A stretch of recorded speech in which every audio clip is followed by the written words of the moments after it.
মিরপুরে আজকে magical batting করলো বাংলাদেশ। আয়ারল্যান্ডের এগেনস্টে দ্বিতীয় টেস্টের প্রথম দিনের শেষে বাংলাদেশ মাত্র 4 উইকেট হারিয়ে 292 রান 90 ওভারের পুরো খেলা হয়েছে। বাংলাদেশ অল আউট হয়নি না, এটাই হলো ম্যাজিক্যাল। বিষয় হলো যে সিলেটের যে ব্যাটিং করার নেশাটা লেগেছিল, সেই নেশা এখনও মনে হয় বাংলাদেশের কাটেনি। বাংলাদেশের প্রত্যেক ব্যাটসম্যান রান পেয়েছে, শুধু ক্যাপ্টেন নাজমুল হোসেন শান্ত সব থেকে কম 8 রান করেছে। তো বাংলাদেশ যেরকম ব্যাটিং করছে, আমার মনে হচ্ছিল যে আরও 1 ওভার দরকার ছিল কমসে কম মুশফিকুর রহিমের সেঞ্চুরির জন্য। 99 রানে নট আউট আছে মুশফিকুর রহিম এবং লিটন কুমার দাস 47 রানে নট আউট। আগামীকাল আমরা দেখতে পাবো মুশফিকুর রহিম তার কেরিয়ারের 100তম ম্যাচে সেঞ্চুরি করছে। তো আশা করি সেঞ্চুরি হবে, এতটা ভুল মুশফিকুর রহিম করবে না।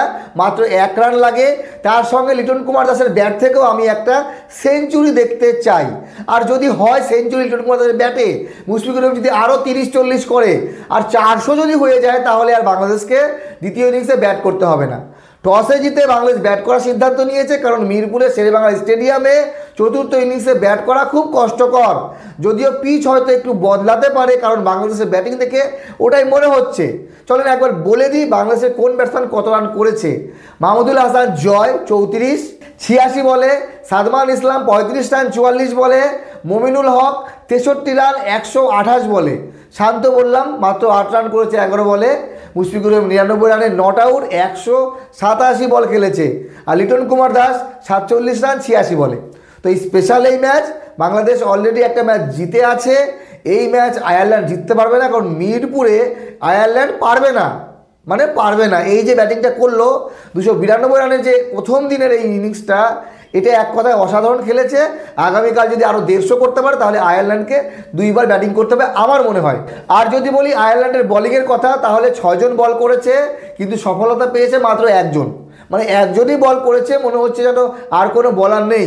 অ্যান্ডি ম্যাকগুইনেন 26 ওভার বল করে 82 রানে 4 উইকেট নিয়েছে। মানে বাংলাদেশের যে 4 উইকেট গেছে, 4 উইকেটকেই অ্যান্ডি নিয়েছে। বাকিটা দেখা যাক আগামীকাল সকাল সকাল আয়ারল্যান্ড কেমন বোলিং করে। তবে আমি আশাবাদী যে হ্যাঁ, মুশফিকুর রহিম সেঞ্চুরি করবে, আর সেঞ্চুরি করা উচিত। এই রকম একটা ঐতিহাসিক ম্যাচ খেলছে, আর সেই ম্যাচে যদি সেঞ্চুরি করে, তাহলে কত বড় একটা উপলব্ধি হবে।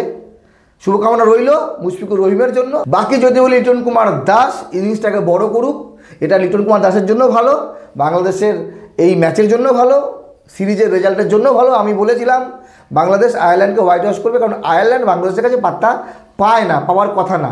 টি-20তে 1-2 ম্যাচ আলাদা বিষয়, কিন্তু টেস্ট ক্রিকেটে যখন ব্যাপার আসে, তখন আয়ারল্যান্ড অনেকটাই পিছিয়ে আছে বাংলাদেশের কাছে। তাও আবার বাংলাদেশের ঘরের মাটিতে। মিরপুরের রেকর্ড বাংলাদেশের সাথেই থাকে সবসময়। তবে দেখা যাক এই ম্যাচ কয়দিনে শেষ হয়, 3 দিনে না 4 দিনে। বাংলাদেশ যেরকম ব্যাটিং করছে, আমার মনে হয় না আয়ারল্যান্ড এইরকম ব্যাটিং করবে।